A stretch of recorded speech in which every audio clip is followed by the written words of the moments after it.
Hello friends, आज मैं आपके साथ एक टॉपिक डिस्कस करूंगा कॉमर्स का। उसके अंदर कॉमर्स के अंदर एक टॉपिक आता है स्टाफिंग।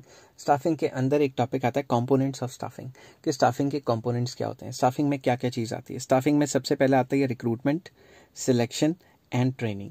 ये तीन प्रोसेस स्टाफिंग को कामयाब बनाते हैं। तो इससे सबसे पहला जो प्रोसेस है वो है रिक्रूटमेंट। रिक्रूटमेंट क्या होता है, किस तरीके से की जाती है और कैसे कैसे होती है, इस सारे जो टॉपिक है इसको मैं आज डिस्कस करूंगा और फिर सिलेक्शन एंड ट्रेनिंग पे अलग से वीडियो बनाऊंगा। तो चलिए शुरू करते हैं।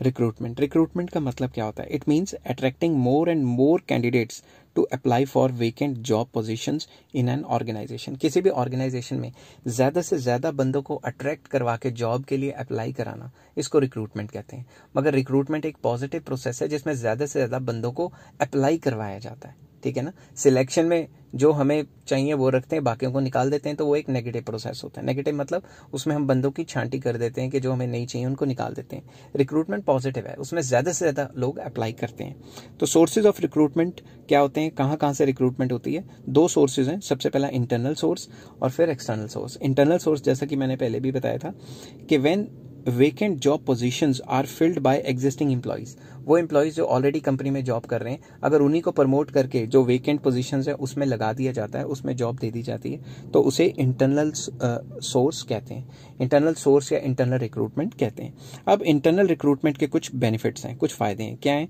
सस्ता पड़ता है, नए एम्प्लॉय को ढूंढने में टाइम मनी एफर्ट लगेगा, उसमें जो इंटरनल रिक्रूटमेंट है उसमें ऐसा नहीं लगता। मोटिवेशन, जो एग्जिस्टिंग एम्प्लॉयज़ हैं उनको मोटिवेट करता है कि भाई अगर हम अच्छा काम करेंगे तो हमारी ही प्रमोशन होगी। Less amount is spent, time money effort कम लगता है उनको ट्रेनिंग करने में, क्योंकि जो एग्जिस्टिंग एम्प्लॉयज़ हैं उनको ऑलरेडी रूल्स रेगुलेशंस वगैरह पता होती हैं। नेक्स्ट पॉइंट भी यही आ गया कि भाई जो एग्जिस्टिंग एम्प्लॉयज़ हैं वो कंपनी के रूल्स रेगुलेशंस और काम करने के तौर तरीके से पहले से ही जो है वो उनको पता होता है, तो उनका टाइम वगैरह वेस्ट नहीं होता नए नए रूल्स रेगुलेशन सीखने में। इम्प्रूव्स परफॉर्मेंस, एग्जिस्टिंग एम्प्लॉयज़ की परफॉर्मेंस बढ़ेगी क्योंकि वो सोचेंगे कि अगर हम अच्छा काम करें तो हमारी प्रमोशन होगी, तो एग्जिस्टिंग एम्प्लॉयज़ काफ़ी ज़्यादा मोटिवेटेड फील करेंगे। Employees gets training in the form of job rotation. इसमें क्या होता है, जो फिल करने होते हैं पोजीशंस, उनको जॉब रोटेशन के थ्रू भी किया जा सकता है। जैसे आप कभी बैंक में जाओ तो कभी एक इंसान कैश पे बैठा होता है, कभी दूसरी पोजीशन पे बैठा होता है, कभी तीसरी पोजीशन पे, तो जॉब रोटेशन के थ्रू भी उनकी जो वेकेंट पोजीशंस है वो फिल की जा सकती हैं। तो ट्रांसफर सरप्लस एम्प्लॉय, कई बार क्या होता है कुछ डिपार्टमेंट में 10 की जगह 12 बंदे काम कर रहे हैं, गलती होगी, स्टाफिंग में ज़्यादा बंदे रख लिए, ठीक है, तो जो फालतू बंदे हैं उनको भी जो वेकेंट पोजीशंस हैं उन पे रखा जा सकता है। तो transfer surplus employees to other departments, जिस डिपार्टमेंट में एम्प्लॉयज़ की कमी है या वेकेंट पोजीशंस है वहाँ पे ट्रांसफ़र कर दिया जाए, ये भी एक इंटरनल रिक्रूटमेंट का एक तरीका है। उसके बाद एक आ जाता है ड्रॉबैक्स ऑफ इंटरनल रिक्रूटमेंट। जो इंटरनल रिक्रूटमेंट है उसके कुछ ड्रॉबैक्स भी हैं। ड्रॉबैक्स मतलब कुछ खामियां भी हैं। क्या क्या खामी है? पहली खामी, नो फ्रेश टैलेंट और आइडियाज़। इस टाइप के काम में कोई फ्रेश आइडियाज़ या कोई फ्रेश टैलेंट नहीं आता। जो पुराने एम्प्लॉयज़ हैं, जो जिनकी पुरानी नॉलेज है, वही मतलब काम करते रहेंगे। और दूसरा आ जाता है लिमिटेड चॉइस। अगर आपने विद इन द कंपनी बंदे चूज़ करने तो आपके पास तो चॉइस ही लिमिटेड है, ठीक है ना, क्योंकि अगर बाहर से अप्लाई करवाते तो पता नहीं हज़ारों लोग अप्लाई करते, अगर हज़ारों लोग अप्लाई करेंगे आपके पास चॉइसेस बढ़ जाएंगी। Not suitable for new organization, जब भी कोई नई कंपनी खुल रही है तो एग्जिस्टिंग स्टाफ तो उनके पास है ही नहीं, तो उस केस में तो ये चीज़ फेल ही होगी ना, इंटरनल रिक्रूटमेंट। उसके बाद फ्रीक्वेंट ट्रांसफर्स में रिड्यूस द प्रोडक्टिविटी। अगर फ्रीक्वेंट ट्रांसफर्स करेंगे, जैसा मैंने कहा था जॉब रोटेशन वगैरह करते रहो, अगर जॉब रोटेशन ही करते रहे और ट्रांसफ़र करते रहे, हर 6 महीने बाद एम्प्लॉय को कहीं कर दिया, फिर दूसरे 6 महीने बाद एम्प्लॉय को कहीं और भेज दिया, तो उसे एक पर्टिकुलर काम में काम कर करके एफिशिएंसी नहीं हासिल हो सकेगी। तो फ्रीक्वेंट ट्रांसफ़र से प्रोडक्टिविटी एफिशिएंसी कम होती है। नेक्स्ट आ जाता है methods of internal recruitment. Internal recruitment जो है उसके कौन कौन से मेथड्स हैं, किन मेथड से इंटरनल रिक्रूटमेंट की जाती है? तो इसमें फर्स्ट आ जाता है ट्रांसफ़र। ट्रांसफ़र का मतलब क्या है? It means shifting of employees from one job position to another या to other position at the same level of authority. तो उनकी सेम सैलरी रहेगी, एक जगह से दूसरी जगह भेज दिया, अगर एक जगह एक पर्टिकुलर काम कर रहे थे, दूसरी जगह भी उसी से रिलेटेड सेम पोजीशन में काम करेंगे, इस चीज़ को कहते हैं ट्रांसफ़र। नेक्स्ट आ जाता है promotion. It means shifting of employee from one job position to higher level of authority या हायर जॉब पोजीशन पे भेजना जहाँ पे उसकी सैलरी इंक्रीज होगी। तो इंटरनल रिक्रूटमेंट में सिर्फ दो ही चीज़ें, या तो एम्प्लॉय का ट्रांसफ़र कर दिया जाता है या फिर उसकी प्रमोशन कर दी जाती है। नेक्स्ट आता है एक्सटर्नल सोर्सेज या एक्सटर्नल रिक्रूटमेंट। जैसे यहाँ है ना इंटरनल सोर्सेज या इंटरनल रिक्रूटमेंट। नेक्स्ट आ जाता है एक्सटर्नल में क्या होता है, जब भी कोई बाहर से नए फ्रेश टैलेंट को लाया जाता है, बाहर से एम्प्लॉयज़ चूज़ किए जाते हैं, उसे हम एक्सटर्नल रिक्रूटमेंट या एक्सटर्नल सोर्सेज कहते हैं.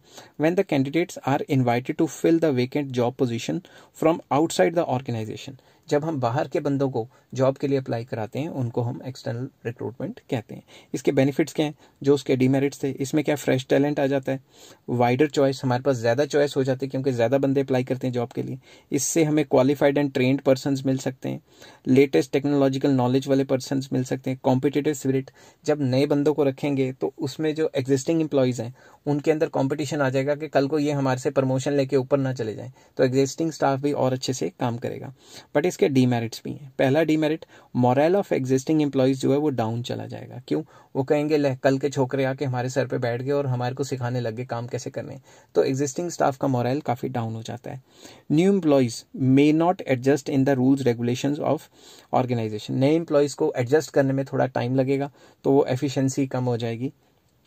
एक्सपेंसिव मेथड, नए एम्प्लॉयज़ को चूज़ करने में टाइम मनी एफर्ट बहुत ज़्यादा लगता है और ये एक लेंथी प्रोसेस है, क्योंकि ये जो जॉब देने का प्रोसेस है रिक्रूटमेंट से लेकर अल्टीमेटली जब तक वो जॉब पे लग नहीं जाता, इसमें कई महीने भी लग सकते हैं. ठीक है, अब आ जाता है मेथड्स ऑफ एक्सटर्नल रिक्रूटमेंट कि कौन कौन से तरीके हैं जिससे हम बाहर से एम्प्लॉयज़ को रिक्रूट कर सकते हैं. सबसे पहला डायरेक्ट रिक्रूटमेंट. इसमें क्या आ जाता है, हम क्या करते हैं, पेस्ट कर देते हैं नोटिस एक पेज पे प्रिंट आउट निकाल के पोस्ट कर देते हैं गेट पे ही, ऑफिस के गेट पे या किसी दुकान के गेट पे या किसी भी गेट पे, फैक्ट्री के गेट पे या वर्कशॉप के, वर्कशिप नहीं लिखना चाहिए था मुझे, वर्कशॉप लिखना चाहिए था, तो यहाँ पे मैं वर्कशॉप लिख लेता हूँ. वर्कशॉप स्पीड में कभी कभी हो जाता है, तो वर्कशॉप के गेट पे तो हम लिख देते हैं कि इतने मेल रिक्वायर्ड, फीमेल रिक्वायर्ड, ये रिक्वायर्ड, वो रिक्वायर्ड. तो डायरेक्ट रिक्रूटमेंट में हम डायरेक्ट पेस्ट कर देते हैं एक प्रिंट आउट निकाल के, जो भी हमारी काम करने की फैक्ट्री है या जगह है उसके गेट पे.